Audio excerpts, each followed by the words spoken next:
Ladies and gentlemen, welcome to this video. You are now watching the Grumpy Easterner, for some reason. Okay, so in an online discussion I was asked about how do I develop a film?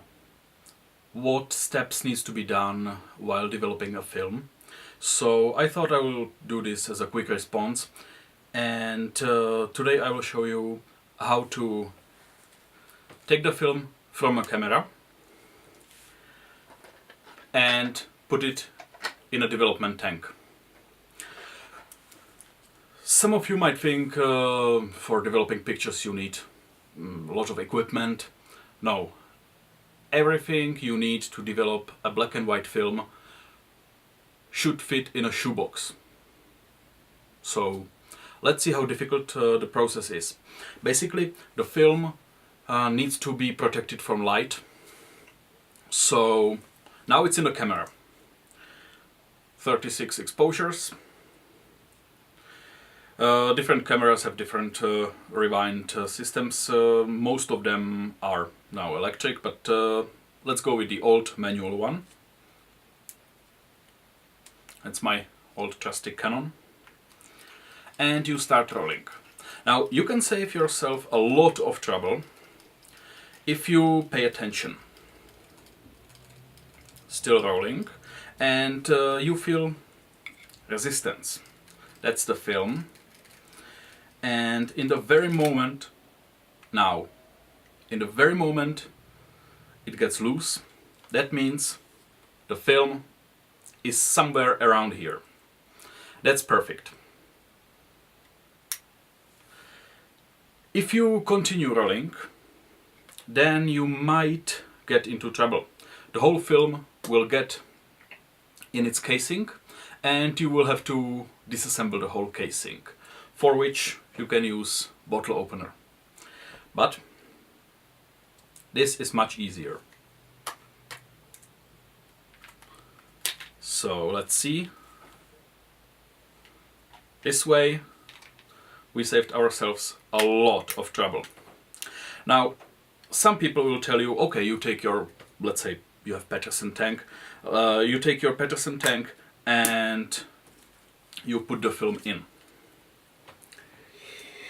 No. There is an easier solution. You might encounter a film that is old. This one is expired for, it's not even written here, I think it's for like 2 years ago it expired. So let's say you want this film to be developed and you are using something from the 70s. Here I use Plastimat. Now Plastimat, this is like $3 or something. There used to be rubber. It's not rubber anymore. The insides are quite familiar to you. So the last one I was developing was large film, a mid-format film. So it's set for mid-format. See, the spools can be reset. That's the very same system as Peterson. Maybe slightly different color, slightly different shape.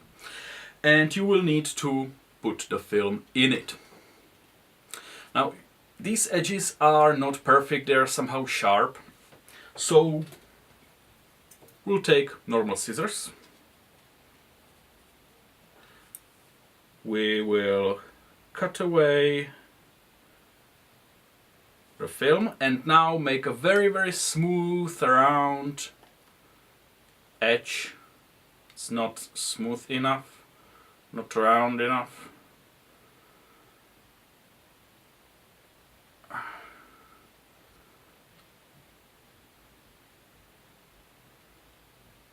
That's better. Same on the other side. Don't expose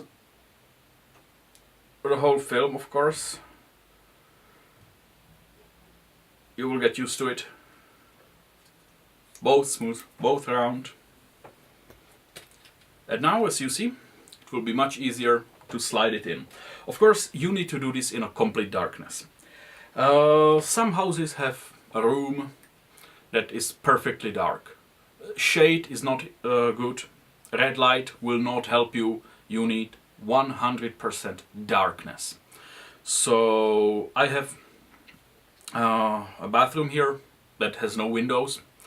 That can be sealed, but for a time I lived in a place where there was a lot of windows and it was not very practical to do it with tape and covering the window. No. I found something on Amazon. This is an old system, basically from the 19th century. It looks like a t-shirt, something that Marie Antoinette would wear. Has no room for head.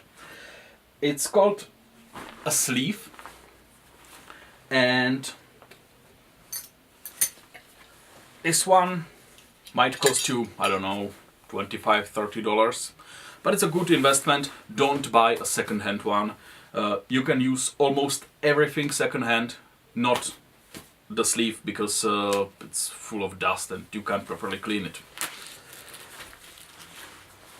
This is for your arms, and there's a zipper here, and you need to fit everything in. So always count if you have everything.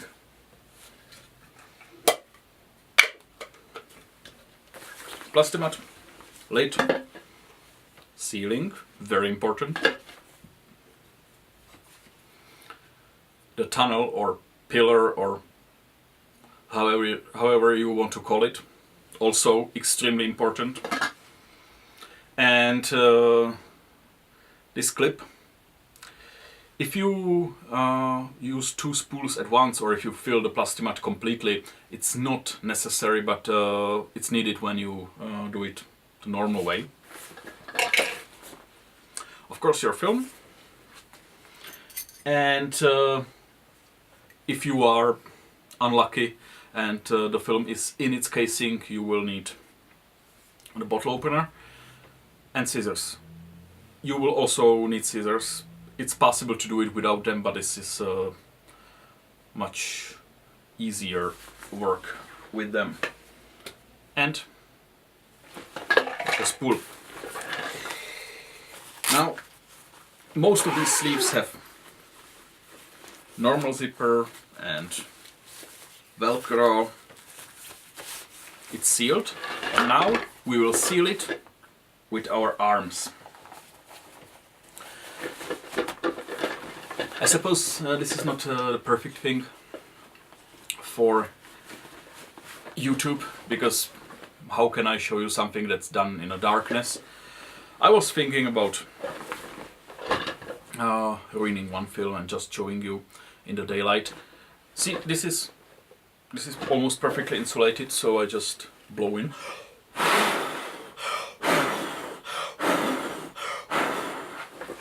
Inflating it like a balloon. Now I have more space. In the meantime, you can enjoy some pictures that I have taken with a camera on black and white film. And I will just tell you what I am doing. On this you will have to trust me. So locate the film and locate the spool. The spool can be loaded only from one direction.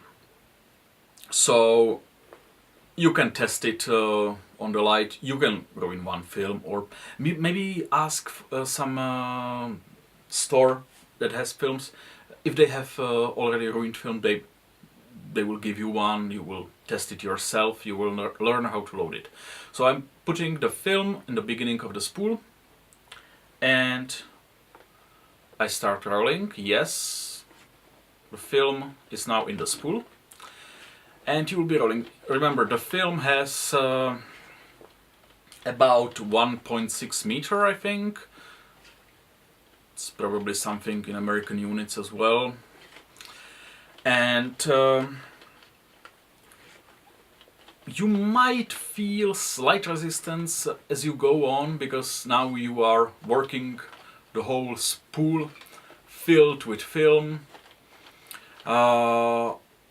If you have these edges there, it's even worse. If you don't, makes things much easier. Now, if you run into a block, just tap the spool. Yeah, that's good. And keep moving the spool. Now we ran to the edge of the film. This is where the film ends.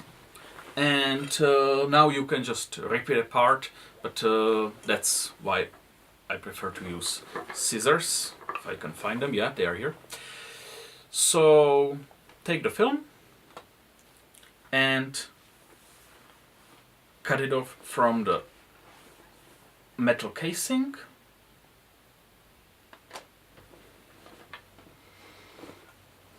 Now it's cut off. Yeah, you can feel this one. This one was really expired for a long time. I bought this one for $1.50 per roll because it didn't have a code for electronic cameras, so they would recognize which ISO it is, or ASA in a case of film. I don't mind, I have old mechanical one.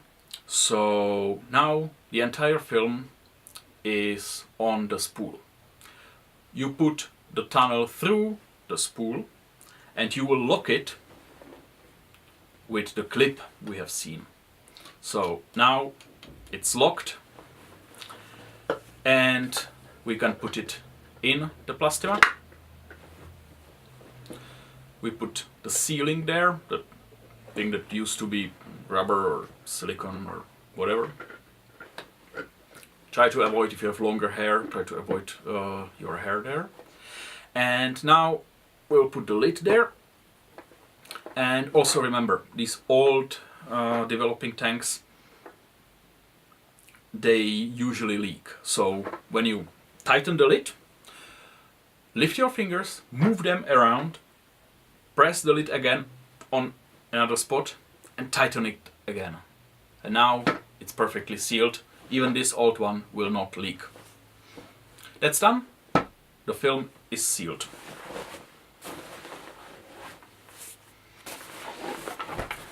Let's see how it looks like. It's in. Scissors. And that's the rest of the film.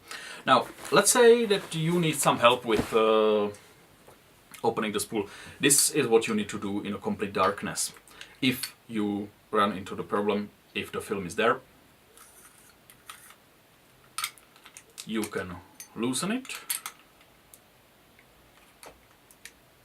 It's better to go from the bottom. And this is what you will find inside. It's a spool with a film on it. It's locked in here. It's just a metal casing. So if you are working with this one, remember it's much better to do it in a dark room because you will need some height from which this film can hang. You can scratch the film a lot if you do this in the back. So that will be it. The film is loaded here, and because of the tunnel, because of the pipe, pillar, whatever, it's light sealed, so we can pour chemicals in here. This film is ready to be developed.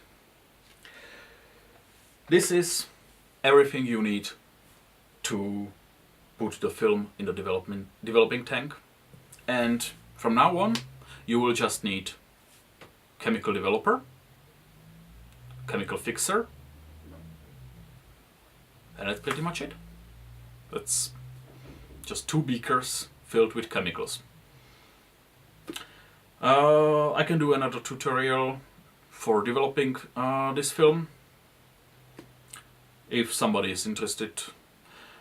There's a lot of these tutorials online, but I always try to keep things on budget.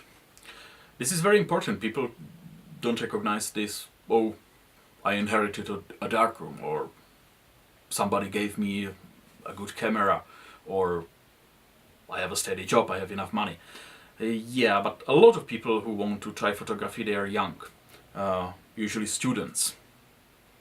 And honestly, in most parts of the world, you will get very cheap or even free equipment to develop your own films. And if you have to buy it on eBay, buy it online, go for the best deal, go for something that's not broken or moldy, but try to save money on it. It's not worth wasting so much money. And let's say you try it, it's not very interesting to you, or you get kids and you don't have time to do this. So buy cheap stuff. These scissors you can buy used for $1. They are perfect. You can buy this used for a few bucks, less than a beer in a pub. You can get cheap film. Here in the Czech Republic it's Fomapan, it's our Czech film. It's a company that makes it for almost 100 years now. And probably the most expensive item will be the changing bag. So I hope this was helpful. On a previous video during the last 8 months or something, I had 88 views and 0 subscribers. So as soon as this hits at least some views, I will do another tutorial, if you are interested, how to develop your pictures on a budget. Thank you very much for watching. I hope you learned something today. I hope this was at least a little bit useful. And I hope you like the pictures. See you.